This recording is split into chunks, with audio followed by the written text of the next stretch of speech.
Hello दोस्तों, study knowledge number 1 पे आप सभी का स्वागत है मेरे यूट्यूब चैनल पे। आज मैं जो टॉपिक लेकर के आया हूँ वो रसायन विज्ञान के है विलयन। क्या है?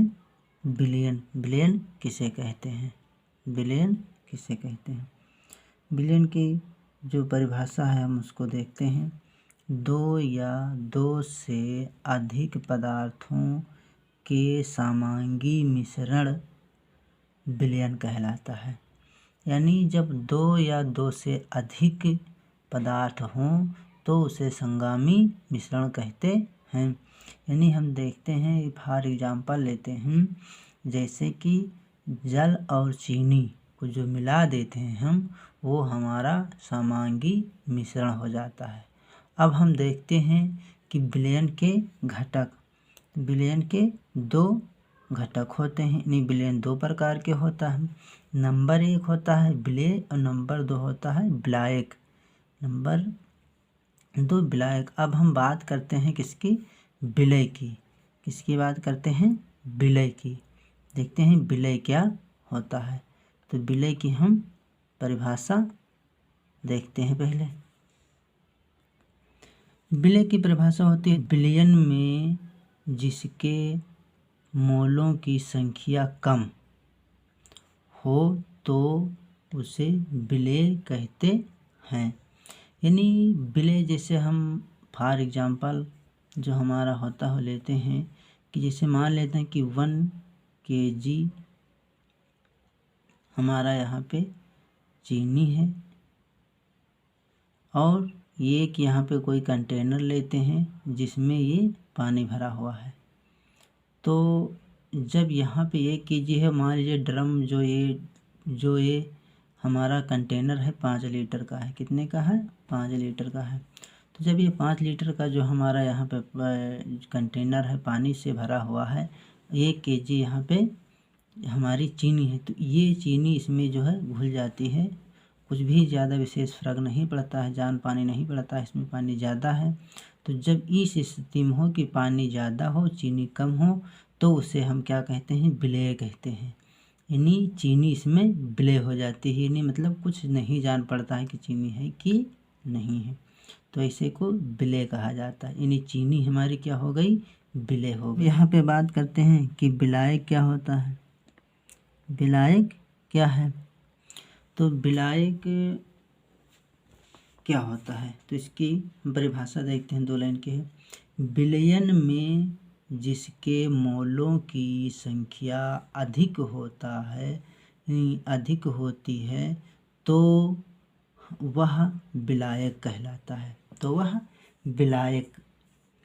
जैसे कि हम एग्जाम्पल लेते हैं, मानते हैं कि यहाँ पे फिर वही चीनी वाला जो एग्जाम्पल बताए हुए थे वही चीज़ यहाँ बताते हैं कि यहाँ पे 1 kg चीनी है। फिर यहीं पे एक हम कंटेनर लेते हैं, जो ये कंटेनर मान लेते हैं ये कितने का है? ये है यहाँ पे अब 10 लीटर का। और चीनी हमारी कितनी है? 1 kg है। चीनी हमारी 1 kg है। कंटेनर जो पानी का है वो 10 लीटर का है। तो यहाँ पे चीनी कम है और पानी ज़्यादा है, तो यहाँ पे पानी को क्या कहा जाएगा? विलायक कहा जाएगा। क्या कहा जाएगा? विलायक। इस प्रकार से हमारा हो गया विलायक हो गया यहाँ पे कि विलायक में जो होती है मोलों की संख्या अधिक या ज़्यादा होती है।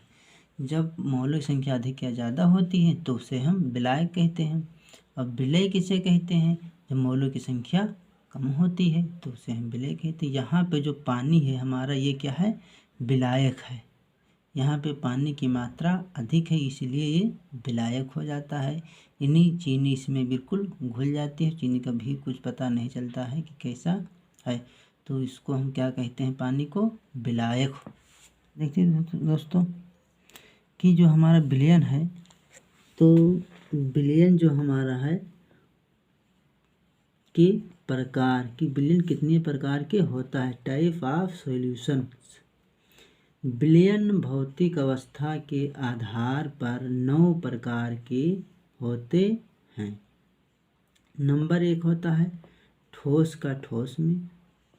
नंबर 2 होता है ठोस का द्रव में। नंबर 3 होता है ठोस का गैस में और द्रव का ठोस में। तो और आगे ठोस में, द्रव का द्रव में, द्रव का गैस में और गैस का ठोस में, गैस का द्रव में और गैस का गैस में। इस प्रकार से हमारा ये विलयन भौतिक अवस्था में 9 प्रकार के होते हैं। अब हम सांद्रता के आधार पर विलयन के प्रकार। तो सांद्रता के आधार पर विलयन 2 प्रकार के होते हैं। नंबर 1 हमारा जो होता है वो तनु विलयन होता है और नंबर 2 हमारा सांद्र विलयन होता है। अब हम यहाँ पे बात करते हैं कि नंबर 1 तनु विलयन क्या है। तनु विलयन हमारा क्या होता है, तो तनु विलयन हम देखते हैं। नंबर 1 हमारा तनु विलयन क्या होता है, इसकी हम परिभाषा देखते हैं।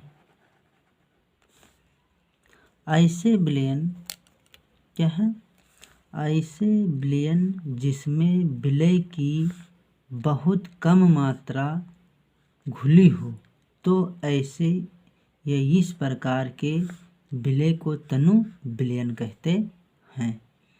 यानी ऐसे विलयन के जिसमें विलय की मात्रा बहुत कम मात्रा में घुली हो, तो ऐसे इस प्रकार के विलय को तनु विलयन कहते हैं। कि दोस्तों अब बात करते हैं कि सांद्र विलयन क्या है। तो इसकी हम पहले क्या देखते हैं, परिभाषा। ऐसे विलयन जिसमें विलय की बहुत अधिक मात्रा घुली हो, तो इस प्रकार के विलयन को सांद्र विलयन कहते हैं। यानी अधिक घुली हो, क्या बताया है, विलय की मात्रा। विलय जैसे बताए थे अभी आगे विलयन में कि विलय जो होता है उसको कहते हैं चीनी और विलायक जो होता है वो जल होता है। तो यहाँ पे बता है कि मान लेते हैं कि यहाँ पे हम चीनी ले लेते हैं 10 किलो 10 kg चीनी और एक कंटेनर में हम पानी ले लेते हैं। तो यहाँ पे पानी जो है, जो वाटर बताए हुए कंटेनर से, वो क्या बताया है कि घुली हो, तो इसमें घुल जाए। मान लेते हैं कि पानी यहाँ पे 10 लीटर का है, तो इसमें केवल घुल जाए और विलय की मात्रा अधिक। यहाँ पे देखिए चीनी भी ज़्यादा है और पानी भी कम है। हिसाब से चीनी 10 किलो जो पानी है और 10 लीटर पानी है, 10 किलो चीनी है, तो यहाँ पे जो विलय की मात्रा है वो अधिक है, अधिक घोली जाए तो उसे सांद्र विलयन कहते हैं। अब आगे हम बात करते हैं कि विलयता के आधार पर विलयन के प्रकार। विलयता के आधार पर विलयन के प्रकार देखते हैं। तो विलयता के आधार पर विलयन 3 प्रकार के होते हैं। तो 3 प्रकार के होते हैं। हम आगे बात करते हैं कि नंबर 1 संतृप्त विलयन, नंबर हमारा असंतृप्त विलयन, नंबर 3 हमारा होता है अति संतृप्त विलयन, अति संतृप्त विलयन। अब हम देखते हैं नंबर 1 संतृप्त विलयन क्या होता है।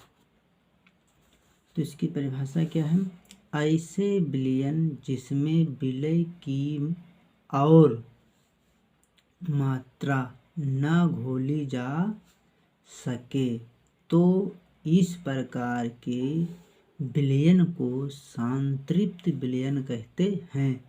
और इस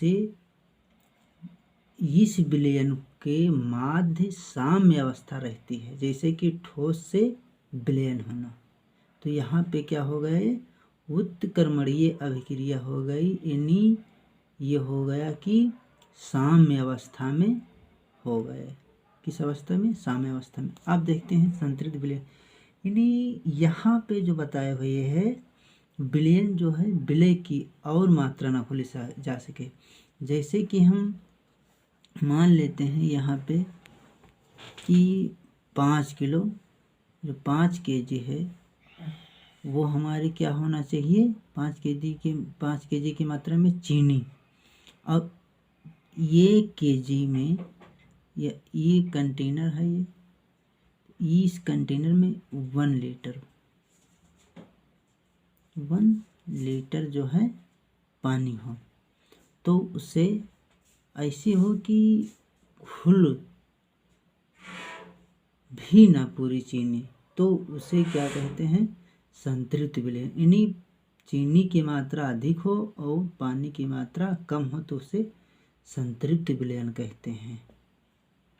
अब हम बात करते हैं आगे, अति संतृप्त विलयन किसे कहते हैं। अब हम असंतृप्त विलयन, ऐसा विलयन जिसमें विलय की और मात्रा घोली जा सके, तो इस प्रकार के विलयन को असंतृप्त विलयन कहते हैं। जैसे कि हम बात करते हैं यहाँ पे मान लेते हैं कि ये कंटेनर है,